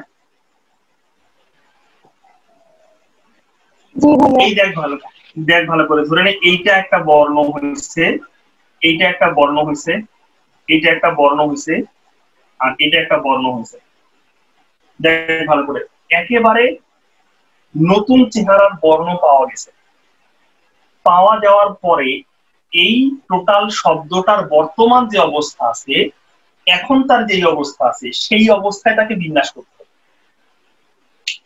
তাহলে দেখ ভালো করে, এখন আমি কি দেখতেছি? টোটাল বর্ণ কয়টা? 1 2 3 4 5 6 7 8 9 10 11, টোটাল বর্ণ হচ্ছে 11টা। তাহলে এইটার জন্য আমি প্রথমে 11 ফ্যাক্টোরিয়াল লিখব। লিখার পরে একই রকম বর্ণ দেখতে কয়জন আছে? তাহলে প্রথমে এই যে এইটা লিখেন আপনি, 1 2 3 4, চারটা চেহারা দেখতে একই রকম, এর জন্য হচ্ছে 4 ফ্যাক্টোরিয়াল। ভাই এর বাইরে ধরে নে এরা তো একই রকম হচ্ছে জন্য লিখছি, কিন্তু এই যে দুইটা দেখতে একই রকম আছে, দুইটা এম আছে তার জন্য হচ্ছে 2 ফ্যাক্টোরিয়াল। আবার কি দুইটা টি আছে, তাহলে দুইটা টি এর জন্য আবার 2 ফ্যাক্টোরিয়াল। আর কেউ কি আছে একই রকম দেখতে? নাই মনে হয়, যেহেতু আর কেউ একই রকম দেখতে নাই, তাই এইটাই আমার অ্যান্সার হবে। অর্থাৎ আপনি একই রকম বর্ণ ধরে নেওয়ার পরে তার যে অবস্থা থাকবে সেই অবস্থায় তাকে বিন্যাস করতে হবে। আচ্ছা ভাইয়া, ক্রম পরিবর্তন করবে না আর মানে ওই বর্ণগুলা স্থির, এই দুইটা মানে কি একই? না, দুইটার মানে একই না। আমি আগেও তোদের একটা কথা বলছি যে আমি ধরে নিচ্ছি তোরা এই অঙ্কগুলা করে আসছিস, এই জন্য আমি শুধুমাত্র শর্টকাট গুলা তোদেরকে দেখাচ্ছি, মানে আমরা কি ধরলে অঙ্কগুলা দ্রুত করতে পারবো সেটা দেখাচ্ছি। দেখ, যেহেতু তুই ক্রম পরিবর্তন না করে ব্যাপারটা বুঝিস না, তাই আমি তোকে ক্রম পরিবর্তন না করে ব্যাপারটা আগে একটু বুঝাই দিই। আমরা অঙ্কটা কিভাবে সলভ করতে পারবো কি পারবো না সেটা তো ক্লিয়ার করে দিচ্ছি। দেখো ভালো করে, ইঞ্জিনিয়ারিং শব্দটা কি আগে লিখে ফেলতে পারিস কিনা, মানে ধরে নে হচ্ছে তুই ক্রম পরিবর্তনটা বুঝিস কিংবা না বুঝিস, আমি তোকে ডিরেক্টলি হচ্ছে প্রশ্নটার অ্যান্সার করার একটা পদ্ধতি বলে দিচ্ছি, তুই ওই পদ্ধতিতে প্রশ্নটার অ্যান্সার করতে পারবি কিনা। এটার অ্যান্সার বলতো, ইঞ্জিনিয়ারিং শব্দটার অ্যান্সার বল। তাহলে ইঞ্জিনিয়ারিং শব্দটার অ্যান্সার লিখে ফেলছেন already, 11 factorial divide by 5 factorial, তারপরে হচ্ছে 3 ফ্যাক্টোরিয়াল, তারপরে হচ্ছে 2 ফ্যাক্টোরিয়াল। আশা করি বুঝতে পারার কথা এটা, যে ভাই এই যে তিনটা ই আর দুইটা আই একই রকম বর্ণ হয়ে যাচ্ছে, তার জন্য আমি 5 ফ্যাক্টোরিয়াল দিচ্ছি। এটার বাইরে কি আছে? এর বাইরে তিনটা এন আছে, এর জন্য 3 ফ্যাক্টোরিয়াল। এর বাইরে দুইটা জি আছে, এর জন্য আসে হচ্ছে 2 ফ্যাক্টোরিয়াল। আচ্ছা, এখন এদিকে একটু মনোযোগ সহকারে শোনো। ধরে নে 1 2 3 4 5 6 7 8 9 10 একটা ক্লাসে টোটাল 10 জন স্টুডেন্ট আছে। তো 10 জন স্টুডেন্টের মধ্যে 3 জন ব্যক্তি আছে, ব্যক্তি 3 জন স্টুডেন্ট আছে, ব্যক্তি না বলে সরকারি স্টুডেন্ট করি। 3 জন স্টুডেন্ট আছে, যে স্টুডেন্ট তিনটার নাম হচ্ছে আবুল, বাবুল আর কাবুল। তাহলে এই হচ্ছে আবুল, এই হচ্ছে বাবুল, এই হচ্ছে কাবুল। এইটা হচ্ছে তাদের ক্লাস 6 এর অবস্থা। ক্লাস 6 এ তারা এই অবস্থায় আছে। দ্যাট মিন্স তাদের রোল নাম্বার বলতেছি এগুলা। এখানে যে 1 2 3 4 লিখছি আমি, এটা অ্যাকচুয়ালি তাদের রোল নাম্বার। অর্থাৎ এখানে বোঝা যাচ্ছে যে এ রোল নাম্বার হচ্ছে 1, বি এর রোল নাম্বার 3 এবং সি এর রোল নাম্বার 1। ঘটনা হচ্ছে আমি তোদের বলছি হচ্ছে 1 থেকে 1 2 3 4 এই 10 জন স্টুডেন্ট আছে। এই 10 জন স্টুডেন্ট রোল নাম্বার আমি দেখাইছি এখানে। এবং ক্লাস 6 এ 3 জন যে স্টুডেন্ট আছে, 3 জন স্টুডেন্টের একটা হচ্ছে আবুল, একটা বাবুল, একটা হচ্ছে কাবুল। এই 3 জন স্টুডেন্ট, প্রথম স্টুডেন্ট, দ্বিতীয় স্টুডেন্ট, তৃতীয় স্টুডেন্ট, 3 জন স্টুডেন্টের রোল নাম্বারের অবস্থা হচ্ছে এই। ক্লাস 6 এ আবুল ফার্স্ট, বাবুল হচ্ছে থার্ড এবং কাবুল হচ্ছে সিক্স। দ্বিতীয় কন্ডিশনে দেখা গেল আবুল হচ্ছে সেকেন্ড, বাবুল হচ্ছে থার্ড আর কাবুল হচ্ছে 10th, দশম হয়েছে। এবং ক্লাস 8 এ যে দেখা গেল আবুল ফার্স্ট, বাবুল সেকেন্ড, কাবুল হচ্ছে তো থার্ড। এদিকে একটা প্রশ্নের উত্তর দে, বলতো এদের রোল নাম্বার গুলাতে যদি আমি প্রত্যেকের নাম বসাই দেই তাহলে কি একটা বিন্যাস পাওয়া যাবে না? জি ভাইয়া। আচ্ছা, তুই যখন দ্বিতীয়টাতে হচ্ছে, দ্বিতীয় বলতে হচ্ছে ক্লাস 7 এ যে রোল নাম্বার গুলো বসাচ্ছিস, সেখানে যদি তুই নাম বসাই দিস তাহলে কি তুই আরেকটা বিন্যাস পাবি নাকি পাবি? জি ভাই, অন্যরকম আরেকটা বিন্যাস পাওয়া যাবে। অন্যরকম আরেকটা বিন্যাস পাবো, কারণ এখানে ক্রমটার পরিবর্তন হয়েছে। যেহেতু ক্রমের পরিবর্তন হচ্ছে তাহলে এই বিন্যাস আর এই বিন্যাস ভিন্ন বিন্যাস। এই বিন্যাস আর এই বিন্যাস দেখ একটু ভালো করে, এই বিন্যাস আর এই বিন্যাস, অর্থাৎ 7 এ যে বিন্যাস ছিল ক্লাস 8 এর বিন্যাস কিন্তু ভিন্ন বিন্যাস হয়ে গেছে, কারণ ক্রমের পরিবর্তন হয়ে গেছে, রোল নাম্বারের পরিবর্তন হয়েছে। এখন অ্যাকচুয়ালি প্রত্যেকের রোল নাম্বারের পরিবর্তন হচ্ছে ব্যাপারটা এরকম না, কিন্তু কোনো না কোনো একজনের রোল নাম্বারের পরিবর্তন হচ্ছে, তার মানে ক্রমের পরিবর্তন হচ্ছে। কিন্তু মনে রাখবি এই তিনটা ক্ষেত্রেই কিন্তু আবুল, বাবুল, কাবুলের নিজেদের মধ্যে রোল নাম্বারের কোনো পরিবর্তন হয়নি। আবারও বলতেছি, এই 3 জনের মধ্যে আবুল, বাবুল এবং কাবুল এই 3 জনের নিজেদের রোল নাম্বারের কোনো পরিবর্তন হয়নি। কেমনে? লক্ষ্য করে দেখ। ধরে নে তোকে যদি আমি খুব সিম্পলি বলি যে তোর আসলে কম্পিটিশন, ধরে নে তোর ক্লোজ 2টা ফ্রেন্ড আছে, তুই নিজে কি অবস্থায় যাইস সেটা দেখার দরকার নাই, বাট তুই কখনো তোর ফ্রেন্ড 2 জনকে সামনে যাইতে দিবি না। মানে তোর আমি বলতেছি আবুল, বাবুল আর কাবুল এই 3 জনের ভিতরে আলাদা একটা কম্পিটিশন চলে। একটা হচ্ছে তো তারা টোটালটা যতজন আছে সবার সাথেই তো কম্পিটিশন করতেছে, কিন্তু এই 3 জনের নিজেদের মধ্যে না একটা কম্পিটিশন আছে। সেই কম্পিটিশনটা কি? আবুলের টার্গেট এইটা যে সে দরকার হলে 8ম হবে। এ হচ্ছে আবুল, বাবুল, এই কাবুল। দেখ ভালো করে, আবুল 8ম, বাবুল 9ম এবং কাবুল হচ্ছে 10ম। সে দরকার হলে 8ম হবে, কিন্তু তারপরও এ বাবুলকে তার সামনে যাইতে দিবে না। অর্থাৎ এই 3 জনের ভিতরে একটা আলাদা কম্পিটিশন আছে, এই 3 জনের মধ্যে আলাদা কম্পিটিশন আছে। এই 3 জনের নিজেদের, আমি যদি বলি এই 3 জনের মধ্যে ফার্স্ট কে, 3 জনের মধ্যে ফার্স্ট আবুল, 3 জনের মধ্যে সেকেন্ড কে, 3 জনের মধ্যে সেকেন্ড হচ্ছে বাবুল, 3 জনের মধ্যে থার্ড কে, 3 জনের মধ্যে থার্ড হচ্ছে কাবুল। লক্ষ্য করে দেখ, এইখানে এসে বিন্যাস পরিবর্তন হইলো, এইখানে এসে বিন্যাস পরিবর্তন হইলো, তারপরও কিন্তু first Abul, second Babul, third Kabul. অর্থাৎ তাদের রোল নাম্বারের পরিবর্তন হয়েছে, তাদের নিজেদের রোল নাম্বারের পরিবর্তন হয়েছে। আবুলের রোল নাম্বার পরিবর্তন হয়েছে 1 থেকে 2 তে হয়েছে, বাট ওদের নিজেদের যে কম্পিটিশন আছে, ওদের 3 জনের নিজেদের মধ্যে যে রোল নাম্বার আছে সেই রোল নাম্বারের কোনো পরিবর্তন হয় নাই। কথা কি বুঝছিস না বুঝিস না? এইটাকে বলা হয় ক্রম পরিবর্তন না করে। দ্যাট মিনস তাদের রোল নাম্বারের পরিবর্তন হয়ে গেছে। সামগ্রিক দিক থেকে চিন্তা করলে, টোটাল দিক থেকে চিন্তা করলে তাদের রোল নাম্বারের পরিবর্তন হয়েছে, কিন্তু তাদের নিজেদের মধ্যে কি কোনো চেঞ্জ হয়েছে? তিনজনের মধ্যে কিন্তু ফার্স্ট আবুলে আছে, সেকেন্ড কে বাবুলি আছে, থার্ড হচ্ছে কাবুলি আছে। দ্যাট মিনস ক্রম পরিবর্তন না করা মানে হচ্ছে ওই যে যাদের মধ্যে ক্রম পরিবর্তন করবে না কথাটা বলা হচ্ছে, ওদের তিনজনের মধ্যে ক্রমের কোনো পরিবর্তন হবে না। বাট আবুল কিন্তু ফার্স্ট হইতে পারে, আবুল অষ্টম হইতে পারে, তারা তাদের জায়গার পরিবর্তন করতেছে, কিন্তু এইরকম একটা টার্গেটে তারা জায়গা পরিবর্তন করতেছে। সে যে কখনো আবুল কখনো বাবুলকে সামনে যেতে দিবে না, আর বাবুল কখনো আবুলকে সামনে যেতে দিবে না, তাদের ভিতরে এরকম একটা কম্পিটিশন চলতেছে। ব্যাপারটা কি এখন ক্লিয়ার হয়েছে যে ক্রম পরিবর্তন না করে বলতে কি বোঝানো হয়েছে? জি ভাইয়া। Okay fine.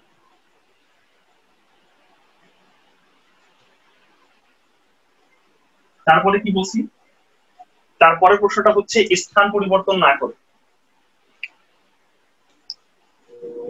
তাহলে লিখে ফেলেন, যারা স্থান পরিবর্তন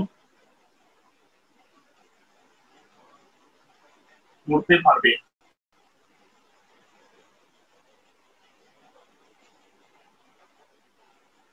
তাদের বিন্যাস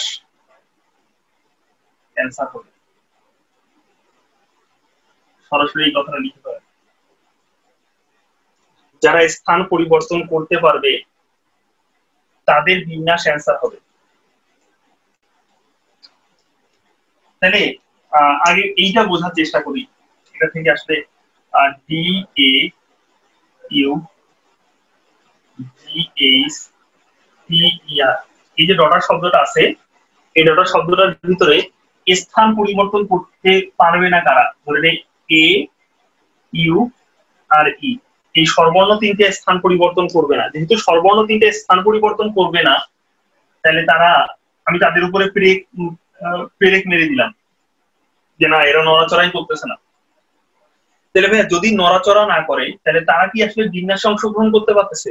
অবশ্যই না, তাদের বিন্যাসে অংশগ্রহণ করার কোনো সুযোগ নেই। কারণ যদি সে নড়াচড়া করে ক্রমের পরিবর্তন করে তাইলে এরা বিন্যাস করতে পারবে। আর যেহেতু সে নড়ার কোনো সুযোগই পাচ্ছে না, সে যেখানে আছে সেখানেই বসে আছে, তাহলে তারা অ্যাকচুয়ালি বিন্যাসের উপরে কোনো প্রভাব বিস্তার করতেছে না।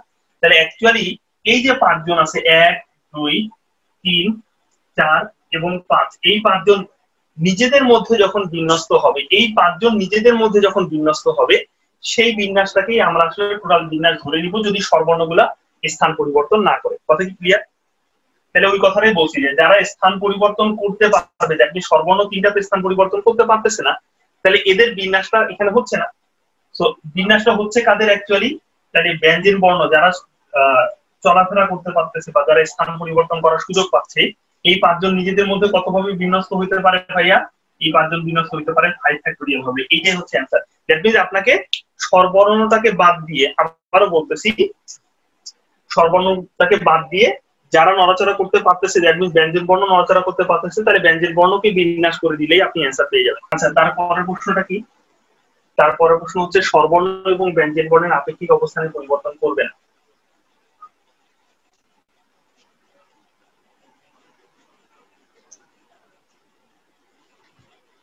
এটার ক্ষেত্রে ডিরেক্ট অ্যান্সার লিখে ফেলেন।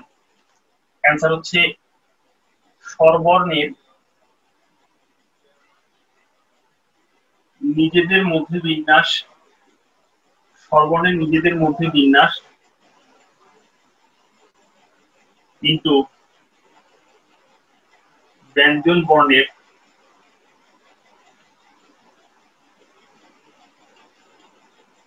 নিজেদের মধ্যে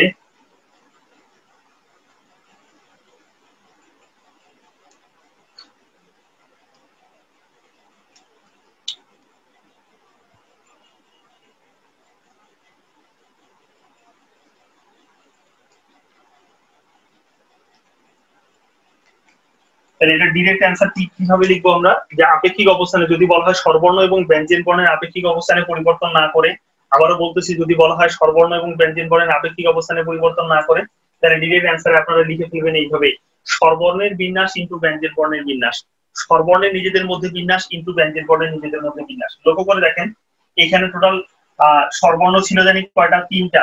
তাহলে এই যে ডটারের ক্ষেত্রে স্বরবর্ণ 3টা, তাহলে নিজেদের মধ্যে বিন্যস্ত হবে 3 ফ্যাক্টোরিয়াল উপায়ে। তাহলে ব্যঞ্জন বর্ণ ছিল কয়টা? 5টা, এরা নিজেদের মধ্যে বিন্যস্ত হবে কত উপায়ে? 5 ফ্যাক্টোরিয়াল উপায়ে। আবার দেখ ডিরেক্টরের ক্ষেত্রে স্বরবর্ণ ছিল কয়টা? 3টা, এটার জন্য 3 ফ্যাক্টোরিয়াল। ব্যঞ্জন বর্ণ ছিল কয়টা? ব্যঞ্জন বর্ণে ছিল ভাইয়া হচ্ছে 5টা, কিন্তু এই 5টার ভিতরে আবার 2টার চেহারা দেখতে একই রকম ছিল, এই জন্য 5 factorial divide by 2 factorial.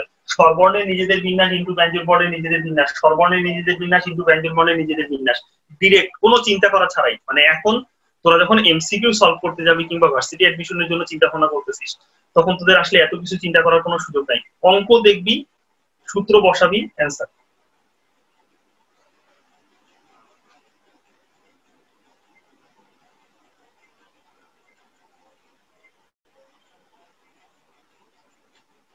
Ripa বোঝা গেছে?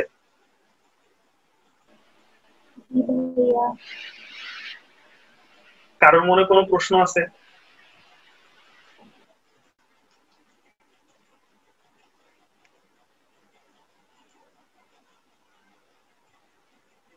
আশা করি কারোর মনে কোনো প্রশ্ন নাই। ওকে ফাইন, আমি মুছে দিচ্ছি।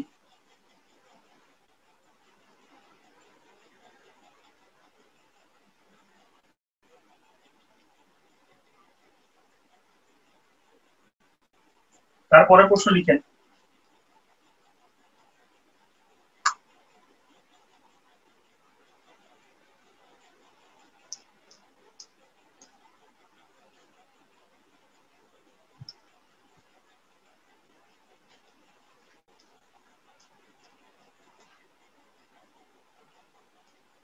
লিখবেন হচ্ছে কতগুলো স্বরবর্ণ দিয়ে শুরু হবে।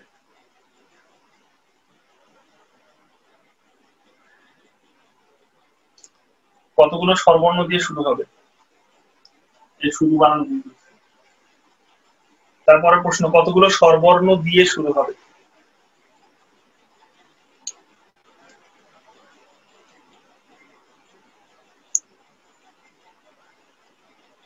আচ্ছা, একটু দেখেন ভালো করে।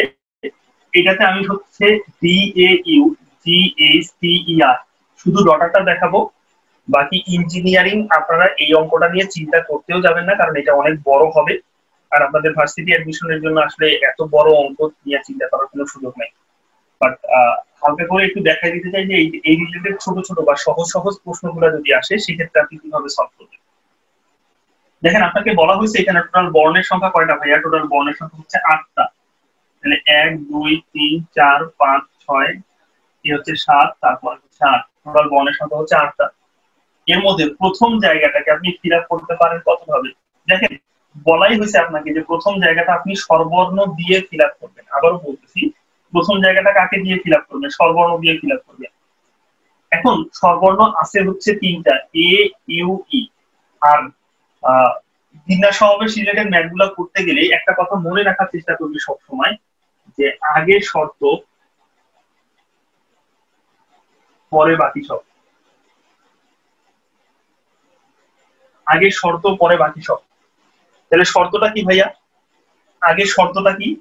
শর্তটা হচ্ছে যে স্বরবর্ণ দিয়ে শুরু হবে। দ্যাট মিন্স হচ্ছে অন্য কোথায় কি হচ্ছে না হচ্ছে সেইটা চিন্তা করার কোনো সুযোগ নাই। আপনি আগে স্বরবর্ণ বসানোর চেষ্টা করেন। প্রথম জায়গাটাতে কাকে বসাবেন? আপনি স্বরবর্ণকে বসাবেন। তাহলে স্বরবর্ণ আছে কয়টা? 3টা, 1টা 2টা 3টা। তাহলে 3টা স্বরবর্ণর মধ্য থেকে আপনি প্রথম জায়গাটাকে ফিল আপ করতে পারেন কত ভাবে? শুধুমাত্র প্রথম জায়গাটা নিয়ে চিন্তা করেন। প্রথম জায়গাটাকে ফিল আপ করতে পারবেন কত ভাবে? অবশ্যই ভাইয়া এটা হচ্ছে 3P1 উপায়ে ফিল আপ করতেছেন, অর্থাৎ 3 জনের মধ্যে থেকে যে কোনো একজনকে নিচ্ছেন, 3P1 উপায়ে ফিল আপ করতেছেন। করার পরে বাদ বাকি জায়গা থাকলো হচ্ছে 7টা। এখন লক্ষ্য করে দেখ ভাইয়া, এটাকে আমি অন্যভাবে চিন্তা করতে পারি যে এই জায়গাটাকে আমি ফিল আপ করতে পারি 3 উপায়ে। যদিও এখানে 3 উপায়ে চিন্তা করতেছি, তারপরও কিন্তু এখানে আমি বসাবো একজনকে। দ্যাট মিন্স ব্যাপারটা কিরকম? আপনি এ কে ওইখানে বসাইতে পারেন, ইউ কে ওইখানে বসাইতে পারেন, ই কে ওইখানে বসাইতে পারেন।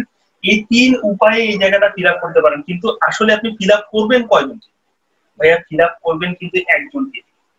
তাহলে যখন এখানে একজন বসে যাচ্ছে, বাকি জায়গা থাকলো হচ্ছে 7টা। এই 7টা জায়গায় আপনি কতজনকে বসাবেন ভাই? এই 7টা জায়গায় আপনি 7 জনকেই বসাচ্ছেন। 7 জনকেই বসাচ্ছেন, কারণ আপনি যখন এ ইউ ই এই 3 জনকে নিয়ে নিছেন, তাহলে এখানে থাকলো হচ্ছে 5 জন। এই 5 জনের মধ্য থেকে আরো 5 জনের সাথে কিন্তু আরো 2 জন অ্যাড হচ্ছে, কারণ এখানে একজন বসে যাওয়ার পরে বাদ বাকি দুজন কিন্তু অ্যাড হচ্ছে, তাহলে টোটাল থাকতেছে কতজন ভাইয়া? টোটাল থাকতেছে হচ্ছে 7 জন। তাহলে এই 7 জনকে আমি বিন্যস্ত করতে পারতেছি কত?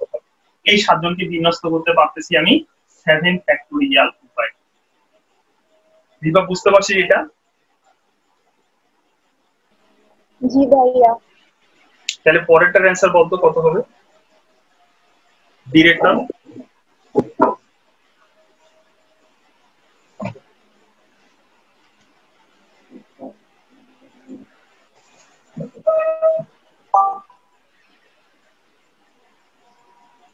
থ্রি ফ্যাক্টোরিয়াল ইন্টু 5 ফ্যাক্টোরিয়াল ভাগ 2 ফ্যাক্টোরিয়াল।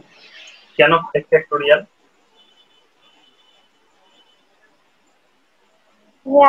পাঁচটা থাকে তো।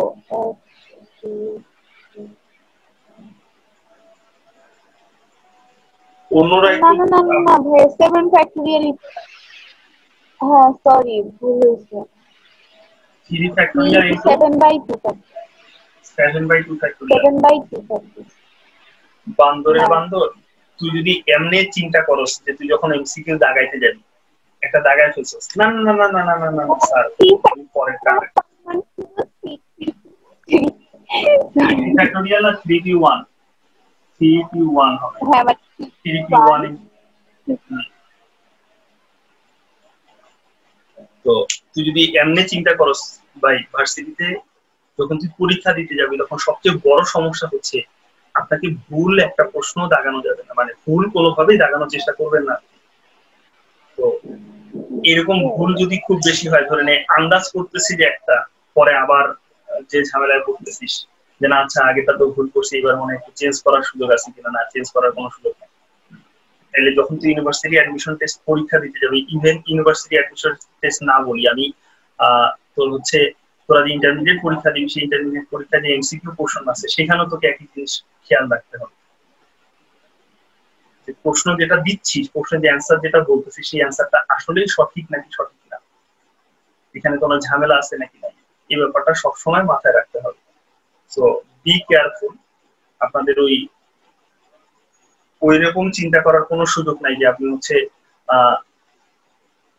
একবার সঠিক ভুল বলবেন তারপরে আবার সঠিক করবেন, এটার কোনো সুযোগ নেই। আচ্ছা যাই হোক, তো আজকের ক্লাসটা আমি এই পর্যন্ত লিখে দিতে চাচ্ছি। বিনা সমাবেশের বাকি যে প্রশ্নটুকু আছে, বাকি প্রশ্ন আসলে খুব বেশি নাই। এর মানে শুরুর দিকে হচ্ছে আমাদের বেসিক নিয়ে কথা বলতে যে একটু সময়টা বেশি লাগছে, আর বাদ বাকি যে অংশগুলো আছে এটা আমরা নেক্সট ক্লাসে শিখবো। ততদিনের জন্য সবাই ভালো থাকবো, সুস্থ থাকবো।